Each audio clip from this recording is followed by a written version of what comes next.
Continuidade ao Seminário Jurídico Fazendo Direito no Mercado Imobiliário, teremos agora o nosso terceiro painel. Pedimos por gentileza que se acomodem em seus lugares para darmos início ao nosso terceiro painel.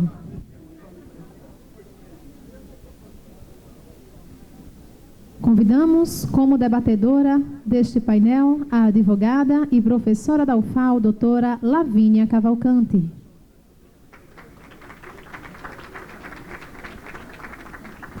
Como moderador deste painel, convidamos o engenheiro senhor Pedro Fernandes. E trazendo a temática vícios construtivos e prazos de garantia, convidamos a advogada doutora Carolina Ferreira. Com a palavra, o moderador da mesa, senhor Pedro Fernandes.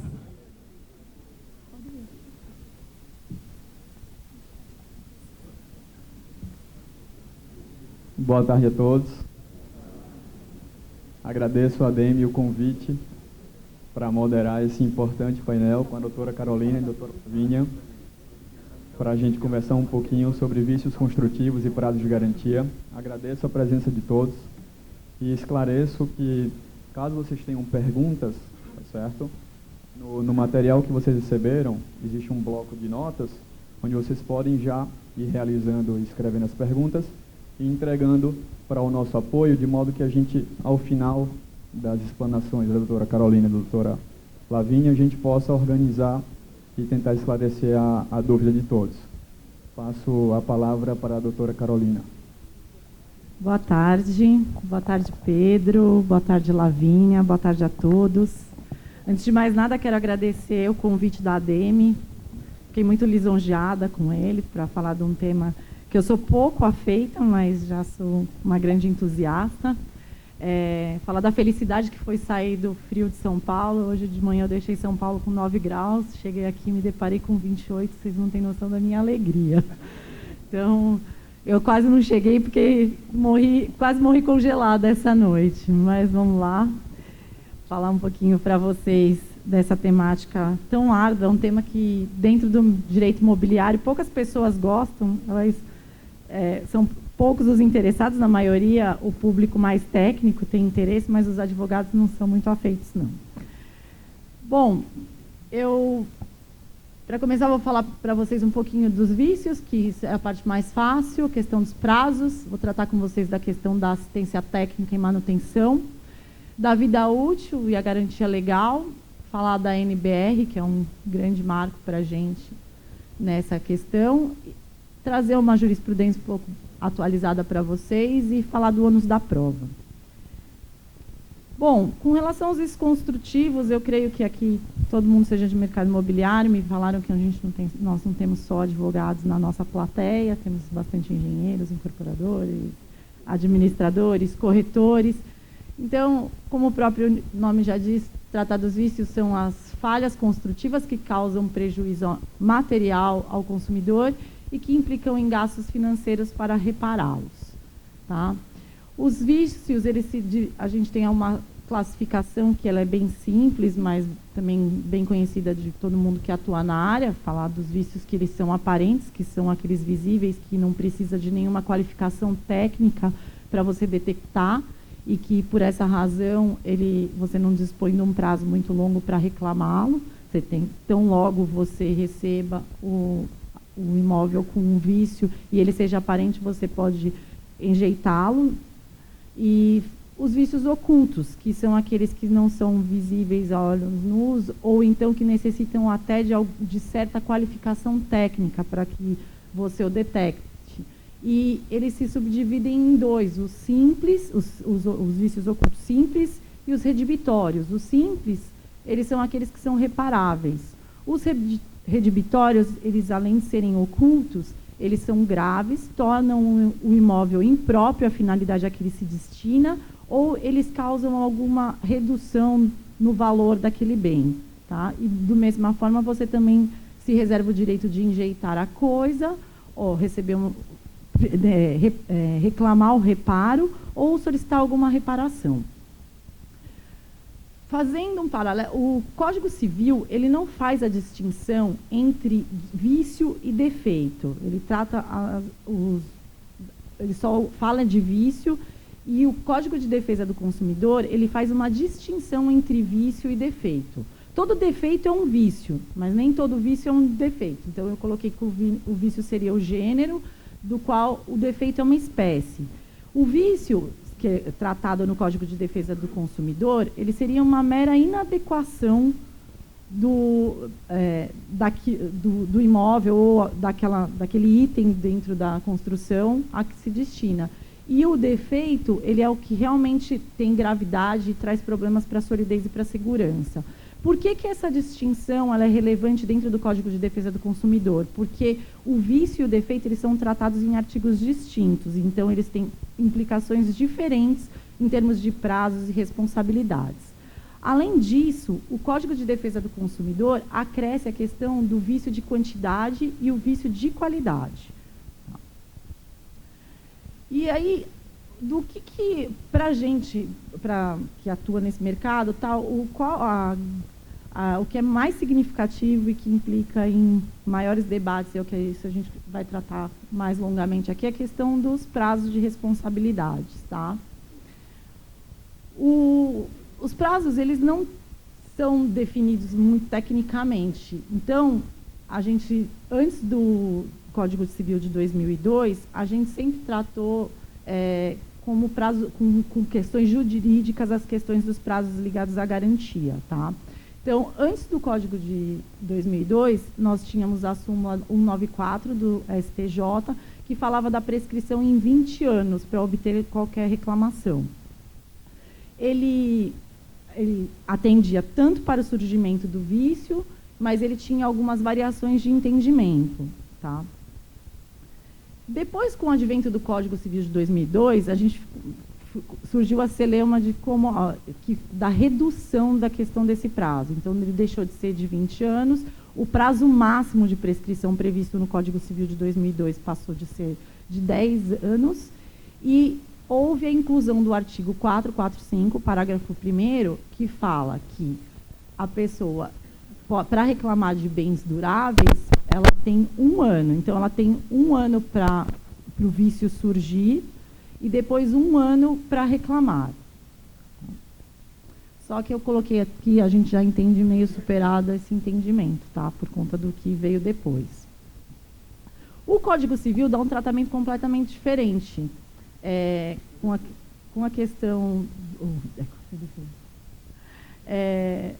ele fala que, para os bens duráveis, o prazo é de 180 dias para o conhecimento do vício. Tá? Então, diferente do Código Civil, que você tem 1 ano depois que você recebe o bem, para identificar o vício, e depois 1 ano para reclamar, ele fala aqui que você tem 180 dias para reclamar e não coloca desde quando, qual seria o marco inicial, assim, até quando seria dado a conhecer o vício. Então, ficou esse questionamento e, com isso, a gente eu trouxe para vocês a questão da aplicação do critério da vida útil do produto, que diz que o fornecedor responde pela adequação do produto durante a vida útil, ressalvada a hipótese de mau uso, ausência de manutenção, atos de terceiros, caso fortuito ou força maior. Então, eu coloquei aqui uma tabela para vocês que, não obstante ter o prazo de garantia, o que o Código de Defesa fala é que, em se tratando de vício oculto, o consumidor ele teria 180 dias para reclamar do conhecimento dele. E aí, como ele não coloca desde quando, até quando ele poderia conhecer esse vício, surge a grande questão, que é que ele pode reclamar, se ele pode reclamar a qualquer tempo, depois de ultrapassados os prazos de garantias previstos no Código Civil. Só voltando aqui para falar um pouquinho para vocês, que quando a gente fala de vida útil, a gente faz a ressalva de que o fornecedor ele vai responder, mas desde que não tenha ocorrido mau uso, que tenha tido ausência de manutenção, ato de terceiro, caso fortuito ou força maior. Por quê? Porque hoje está muito bem também definido com a NBR as obrigações de manutenção que cabem aos adquirentes. Então, eu coloquei que a assistência técnica ela é distinta da manutenção. A gente entende que a assistência técnica é responsabilidade do construtor de sanar os vícios decorrentes da má execução dos projetos ou decorrentes dos produtos aplicados, mas que o consumidor, quando ele recebe o bem, ele tem a obrigação de manutenção, que é a incumbência dele de atender todas as recomendações constantes dos manuais de operação para uso correto e conservação do imóvel. Tá? E que a ausência dessa manutenção ela é excludente de responsabilidade. Voltando ao assunto vida útil, então, seria o período, a vida útil é o período de tempo que esses requisitos mínimos de desempenho devem ser atendidos para a edificação, desde que realizada a manutenção correta. E aí vamos falar da NBR, que é esse grande marco. O que acontece? Antes da NBR, o que a gente tinha direcionando os construtores eram alguns itens que a Caixa Econômica Federal colocou como pré-requisitos. Então, desde a década de 70, isso também em 1990, o que a Caixa, para conceder os financiamentos de obra, ela pediu para o IPT, ela solicitou ao IPT que fizesse requisitos mínimos para essas obras. Então, antigamente, a gente não tinha nenhum direcionamento obrigatório, mas a gente tinha meio que esses itens que a Caixa descrevia como prescritivos. Tá?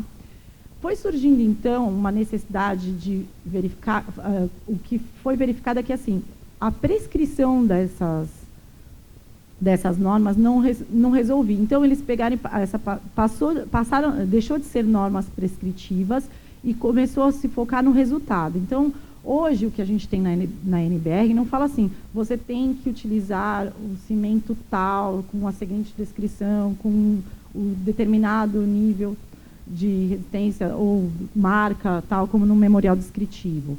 Ele fala da obrigação de resultado. Então, ele fala, por exemplo, uma parede ela tem que ter estanqueidade, ela não pode receber vazamentos. Então, por isso que a gente chama de norma de desempenho. Ela não é prescritiva, mas ela visa o resultado do que se constrói. Então, ela trouxe, e essa norma ela foi feita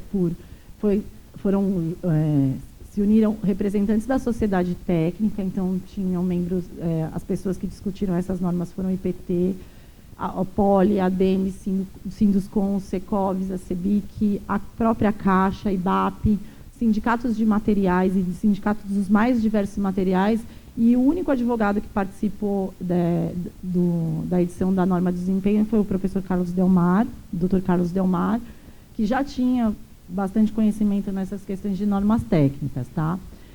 E a NBR, ela não é, ao contrário, ela não é uma lei, ela não tem força obrigatória, ela não é, a edição dela não tem força obrigatória, mas ela assume esse caráter em razão das leis. Por quê? Porque eu coloquei a título de exemplo o artigo 39 do Código de Defesa do Consumidor, que fala que é uma prática abusiva estar em desacordo com as normas técnicas. E também a gente tem uma série de outras normas que fala de outras leis que determinam que você siga as normas técnicas, que elas necessitam ser atendidas, inclusive com caráter penal. E aí, o que é importante? O que a gente se extrai dessa NBR? Quais são os reflexos jurídicos dela? Tá ruim, tá um pouquinho ruim, porque essa TV eu não consigo, só vejo o tempo e eu só consigo ler aqui. Vocês me perdoem que eu não esteja olhando para vocês diretamente. Essa norma ela estabelece quais são as incumbências dos projetistas, do incorporador e dos usuários, que isso antes não era tão bem definido. Hoje é aí a atribuição das responsabilidades. Deixa clara a questão dos manuais, estabelece os requisitos mínimos que têm que ser atendidos para a edificação, quando em uso, fala dos prazos de vida útil dos sistemas construtivos, então ela faz, eu não sei exatamente quantos são, mas são mais ou menos de 6 a 10 sistemas que eles fazem a distinção e colocam os prazos de vida útil. Falam dos prazos de garantia dos itens especificamente, que como eu já disse, não são vinculativos, mas acabam sendo recomendados. E fala da obrigação de manutenção e métodos de ensaio. Então, o tempo de vida útil estabelecido, hoje, ele foi feito com fundamentação técnica para o nosso mercado e por quem tinha competência para fazê-lo. Tá? Diferentemente de uma empresa, por exemplo, que produz computadores, que tinha condições de falar assim, olha, a vida útil do produto que eu faço, porque antes a orientação é que o que o Código de Defesa do Consumidor fala é que o consumidor ele tem que indicar qual é o prazo de vida útil daquele bem. No nosso mercado era muito complicado devido à diversidade de itens que estavam lá. E aí hoje a gente encontra respaldo nessa norma técnica. Então, aqui o que eu já tinha dito anteriormente, que ele tem os requisitos mínimos que devem ser atendidos, ele baliza o resultado da construção e tem o foco no usuário. Aquele bem ele tem que atender às necessidades sob determinadas condições e durante um determinado prazo. Tá? E coloquei alguns itens que ele tem que apresentar. Coloquei aqui uma tabela só exemplificativa acerca do tempo de vida útil de determinados sistemas, tá? Por exemplo, de estrutura, o tempo de vida útil 50 anos, pisos internos, tal, mas dentro de cada um desses itens a gente também tem o prazo de vida útil mais específicos. E aí, qual que era a conclusão que a gente tem sobre essa NBR? Tudo ficou melhor regulamentado. Hoje o construtor está obrigado pela norma e tem o dever ético de boa-fé de atendê-la e de vender com o atendimento delas. E a responsabilidade hoje, por conta daquela delimitação que eu falei em relação aos projetistas, aos construtores, tal, ela consegue ser melhor aferida. Tá? Inclusive a responsabilidade do usuário, porque uma vez que ele tem que obedecer os manuais, a fazer a manutenção de acordo com o que está descrito no manual, a responsabilidade também é transferida para ele.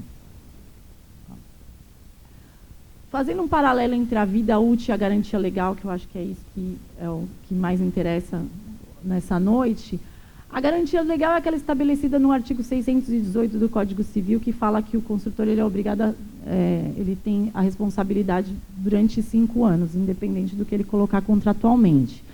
E essa obrigação, essa garantia legal, ela existe porque, assim, ele tem que garantir que a fabricação daquilo, e que aquilo, durante pelo menos esse determinado tempo, ele tem que atingir a finalidade almejada. Tá? Então, ela é uma garantia legal, o construtor ele responde durante esses 5 anos, mas tem a questão, objetivamente, mas tem a questão até que a gente estava discutindo com a doutora Lavínia, lá internamente antes da gente vir, que tem que ser comprovado o nexo de causalidade, independente da responsabilidade ser objetiva. Só que a questão da vida útil, que eu trouxe, que o Código de Defesa do Consumidor traz em seu bojo, é porque determinados prazos eles são superiores ao que estabelece o Código Civil. Então, a grande questão fica quando a gente verifica que alguns itens têm a vida útil, claro, muito superior a 5 anos, nenhum prédio é construído para durar 5 anos, um prédio de evento, alguma coisa assim, que é montável, desmontável, mas assim, 5 anos não é o objetivo, e se esses prazos eles vão se aplicar, e se a responsabilidade e a obrigação de garantia, ela perdura após esses 5 anos. Então, eu trouxe aqui, não é porque decorreu o prazo de garantia legal que o produto ele não deve se prestar mais à finalidade a qual se destina. E aí, qual que é a implicação disso na prática para nós, né? Então, eu coloquei aqui a questão do prazo de garantia, o prazo de responsabilidade e a nossa realidade jurídica hoje. Se o que os tribunais têm entendido é que se aplica a teoria da vida útil do produto e não a simples garantia do Código Civil. Trouxe um julgado que é do Luiz Felipe Salomão, que ele é meio emblemático, tá? Eu falo que eu tive essa palestra minha, ela é toda extraída do professor Carlos Delmar, do doutor, eu peço Vênia para falar em nome dele também, que eu falei para ele, eu vou fazer minha palestra completamente baseada no que eu aprendi com você.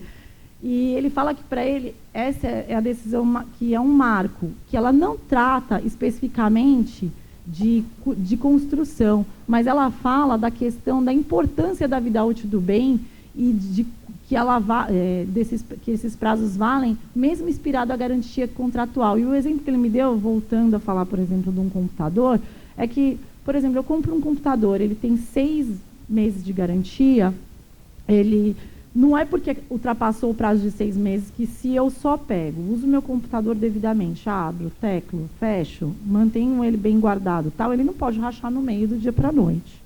Tá? Então, a mesma coisa um imóvel. Passou 5 anos, passou o meu prazo de garantia contratual, ele não pode, daqui 10 anos, simplesmente ruir. Então, como é que fica a questão da responsabilidade? Trouxe aí eu destaquei algumas partes, falando da expectativa legítima de durabilidade de bom funcionamento, e que compete ao próprio fabricante defini-lo, que aí, no caso, a gente usaria a NBR, e já que tem tecnologia para tanto. Falando de jurisprudência, a gente, para fazer esse levantamento da questão da vida útil que tem sido aplicada, a gente levantou mais ou menos 60 julgados. Desses 60, nem 10 deles tratam de construção. A maioria é relativa a bens de consumo normais, tá? Mas o que a gente tem se atentado é essa questão dos juízes aplicarem a questão da vida útil como definição de garantia, tá? Aí eu trouxe uma jurisprudência. Aí vocês vão me perguntar, mas como é que está a questão da norma de desempenho, tá? A gente ainda não... Eu estou trazendo todas essas questões, eu explorei o fato da vida útil para outros itens de mercado de consumo e não para o mercado de construção. Por quê? Porque o que acontece? A norma de desempenho, ela foi publicada em fevereiro de 2013, ela passou a ter validade em julho de 2013. Então, ela teve meio que força obrigatória para os projetos que foram levados para aprovação após julho de 2013. Pensando no mercado imobiliário, para sair um projeto, a não ser aqueles que vão mais rápido, mas é uma média de 5 anos para um projeto ficar pronto depois que você leva para aprovação. Tá? Ou seja, em 2017, mais ou menos, a gente teve os primeiros imóveis que foram feitos atendendo às normas de desempenho. E aí, o que acontece? Passado, em 2017, eles foram entregues, a gente ainda tem os 5 anos dos prazos de garantia.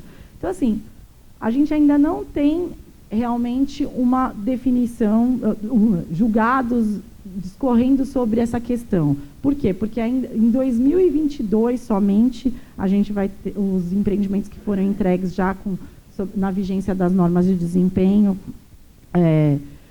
foram entregues e vai ter escoado para o prazo de garantia legal. Aí, mas, mesmo assim, independente disso, eu trouxe essa jurisprudência que já menciona a NBR e fala de atendimento dela em 2013. Tá? Falando bem rapidamente agora, porque meu tempo acabou, e eu quero deixar os meus colegas falarem um pouquinho também, da questão da realidade técnica e da realidade jurídica. Então, o que acontece? De fato, a NBR ela não é uma norma obrigatória, mas tem as questões que eu falei do Código de Defesa do Consumidor. Só, de certa forma, também, o fato dos prazos estabelecidos, que foram estabelecidos nela, terem sido feitos tão tecnicamente por esses órgãos todos que eu falei para vocês, eles são indiscutíveis. Então, assim, a gente vai ter muita dificuldade que os juízes não apliquem esses prazos.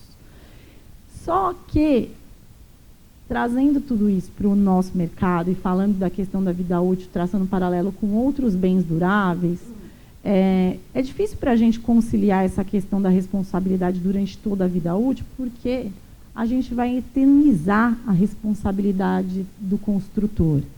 E é isso que eu acho que é a grande questão que eu deixo para debate aqui, e para reflexão, que eu quero também trazer para os meus colegas, que é a questão dessa eternização. Ou seja, a gente pegou ali, falou de prazo de sistema de estrutura de 50 anos.